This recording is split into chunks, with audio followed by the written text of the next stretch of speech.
ने हृदय रूपी मंदिर में विराजमान मम इष्ट देव श्री सतगुरुदेव भगवान जी के चरणों में बारंबार प्रणाम करते हुए परम पूज्य आदरणीय वंदनीय श्री स्वामी जी महाराज जी के चरणों में बारंबार प्रणाम करते हुए आदरणीय वंदनीय विप्रगण माताओं तथा प्यारी कृष्ण बहनों, अभी आप कितने सुंदर भावों को श्रवण कर रहे थे।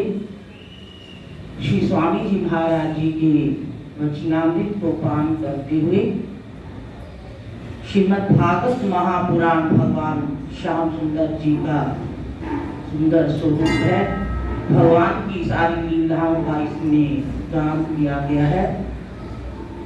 तो ये श्रीमद् भागवत महापुराण श्री सतगुरुदेव भगवान जी की पावन पुण्य स्मृति के उपलक्ष्य में सप्ताह परायण रखा गया था।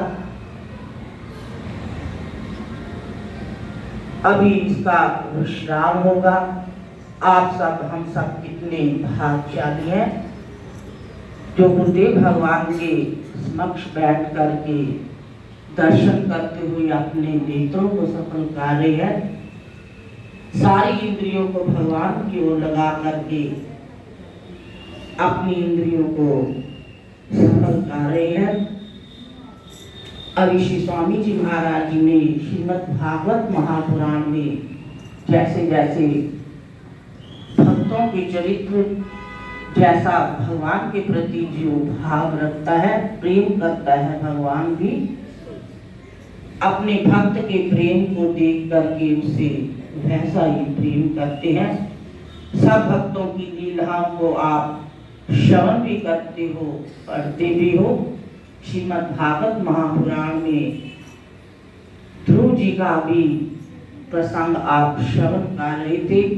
अजामिल का कितने ही भक्तों के हम चरित्र जो है पढ़ते भी हैं, सुनते भी हैं। अजामिल ने केवल एक भगवत नाम का उच्चारण करने से ही भगवत नाम की महिमा को अभी श्रवण किया। अजामिल एक बहुत पापी था। तो श्रीमद् भगवत गीता में अभी श्री स्वामी जी महाराज जी बतला रहे थे, भगवान के पावन नाम का जो उच्चारण करता है उसके सारे पाप जो है शीघ्र ही नष्ट हो जाते हैं। तो श्रीमद् भगवत गीता में पहले तो एकादशी के दिन श्रीमद् भगवत गीता का पूरा पाठ किया जाता था। तो सत्संग भी संत महापुरुषों के जो है स्वामी जी महाराज जी के हम सत्संग को श्रवण नहीं कर सकते थे। तो सब अपना अपना देवियां, तो जैसा गुरुदेव भगवान का नियम है, प्रत्येक एकादशी को सब श्रीमद् भगवत गीता का पाठ करते हैं। तो पहले सामूहिक रूप से मिलकर के सब पाठ करते थे। तो ये संत महापुरुषों के दर्शन और सत्संग को श्रवण करना ही श्रीमद् भगवत गीता के पाठ करने की समान है। अभी आप जितना स्वामी जी महाराज जी से श्रवण कर रहे थे, जो एक श्लोक आधा श्लोक भी गान गाता है श्रीमद् भगवत गीता के, कितने ही हजार गौओं दान करने का उसको फल प्राप्त होता है। तो भगवत नाम की महिमा को आप श्रवण कर रहे थे। अजामिल कितना पापी था। तो भगवान ने श्रीमद् भगवत गीता में स्वयं भगवान की वाणी है श्रीमद् भगवत गीता। भगवान जी ने बतलाया, कोई दुराचारी से दुराचारी भी मेरे नाम का जो उच्चारण करता है, अभी जेतु दुराचारो भयते माम अनन्य भाव साधुरे समंतव्य सम्यक व्यवसितो हि सः। स्वामी जी महाराज जी ने कहा, एक श्लोक जो है श्री गीता जी का उच्चारण करने से कितने अश्वमेध फल का हमें प्राप्त होते हैं।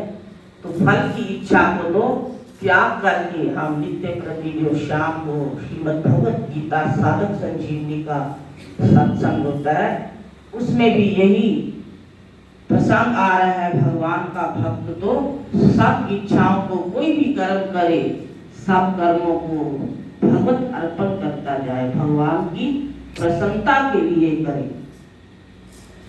तो जब सारे कर्म करके भगवान के अर्पण कर देता है तो वो इस जन्म मरण के बंधन से मुक्त होकर संसार सागर से पार हो जाता है।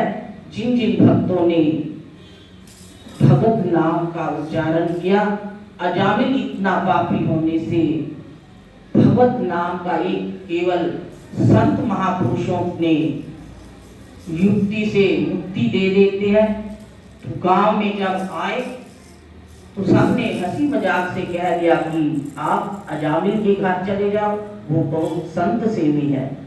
तो संत महापुरुष जब अजामिल के घर गए तो उसकी स्त्री गर्भवती थी। उपाय बतलाते हुए तुम्हारे जो पुत्र होगा उसका नाम नारायण रखना। संत महापुरुष युक्ति से मुक्ति दे देते हैं। संत महापुरुषों के वचनों पर श्रद्धा विश्वास रखते हुए अजामिल ने छोटे बेटे पर, पुत्र पर जो है वैसे ही बहुत प्रेम होता है। तो जब भी अपने पुत्र को बुलाता तभी सब लोग पहले अपने बच्चों के नाम भगवान के नाम पर रखते थे। इससे हमारे मुख से भगवत नाम का उच्चारण होगा। तो अजामिल भी अपने छोटे पुत्र पर स्नेह होने के कारण नारायण, इधर आओ नारायण, ये करो, तो बार बार उसके मुख से भगवान का नाम निकलता था। तो अंत समय में जब यम के दूत आए तो अजामिल ने क्या पुकारा, नारायण बचाओ, नारायण बचाओ। तो ऐसी वाणी सुनकर के भगवान जो है, भगवान विष्णु के दूत आ गए। तो सारी कथा को आप श्रीमद् भागवत महापुराण में पढ़ते हो, सुनते भी हो संत महापुरुषों से। तो भगवत नाम में कितनी शक्ति है। भगवान का नाम जो उच्चारण करता है उसके सारे पाप वो शीघ्र ही क्षिप्रम भक्ति धर्मात्मा शाश्वत शांति गच्छति, सदा रहने वाली परम शांति को वो प्राप्त कर लेता है। पाप आत्मा से क्या बन जाता है, धर्मात्मा बन जाता है। क्षिप्रम भवति धर्मात्मा शाश्वत शांति गच्छति, कौन्तेय प्रतिजानीहि नामे भक्ता प्रणश्यति। भगवान जी बता रहे मेरी भक्त का कभी नाश नहीं होता।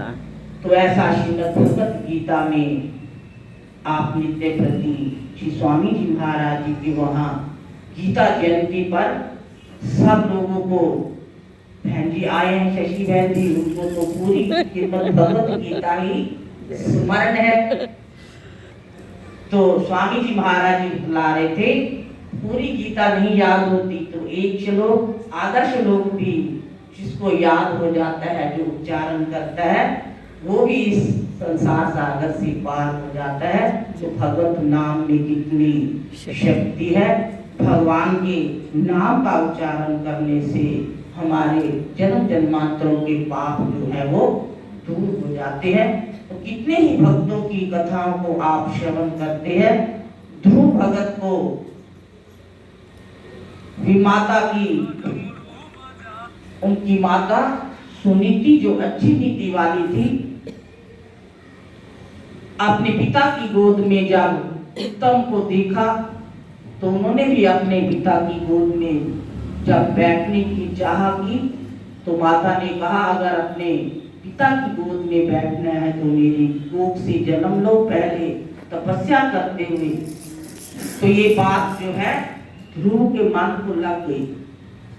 तो माता ने कहा तुम जाकर के तपस्या करो, तपस्या करके भगवान को प्रसन्न करके फिर मेरी कोख से जन्म लोगे, तब अपने पिता की गोदी में बैठने लायक हो। तो ध्रुव ने माता की बात को मान करके श्रीमद् भागवत महापुराण में ही पढ़ते हैं, मधुवन में जाकर के कितनी तपस्या की, भगवान के पावन पवित्र 12 अक्षर मंत्र का जप करते हुए ओम नमो भगवते वासुदेवाय भगवान को प्रसन्न कर लिया।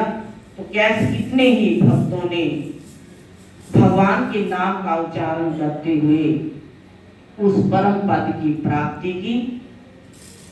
ध्रुव, प्रहलाद, शबरी के प्रेम को देखकर भगवान राम जी कैसे उनके झूठे बेरों को खाने के लिए संत महापुरुषों से श्री रामचरितमानस में आप पढ़ते हो, पूछ रहे हैं मेरे भक्ता की शबरी की कुटिया कहाँ है।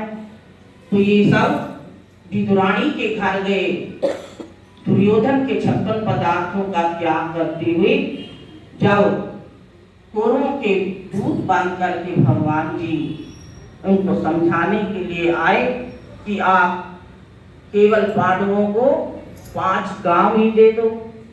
तो शांति दूत बन करके आए पांडवों के भगवान जी, जाकर के दुर्योधन ने सत्कार करने के लिए भगवान के लिए 56 भोग तैयार किए, परंतु भगवान जी किसके भूखे हैं? प्रेम के भूखे हैं। भगवान जी ने कहा हमें भूख नहीं, आपके मन में भाव नहीं। तो किसके भाव को देख कर के उधर विदुरानी जो है दुर्ग के घर जाकर भगवान जी ने कहा हमें बहुत भूख लगी है। तो ये किसकी भूख थी? प्रेम की। विदुरानी के घर जाकर के भगवान ने ना खाने वाले भी केले के छिलकों को भगवान जी खा लेते हैं। तो ये सब प्रेम ही है, जो भक्त प्रेम से पुकारता है भगवान भी भक्त के प्रेम को देख करके विदुरानी के घर जा करके भगवान ने केले के छिलके भी खा लिए। तो कितने ही भक्तों की लीलाओं को हम श्रवण करते हैं श्रीमद् भागवत महापुराण में। जो भक्त जिस भाव से भगवान को भजता है, भगवान भी अपने भक्त को उसी भाव से भजते हैं। गोपियों ने सारा घर में रहते हुए, घर का काम करते हुए भी मुख से सदा क्या उच्चारण करती थी? श्याम सुंदर मेरे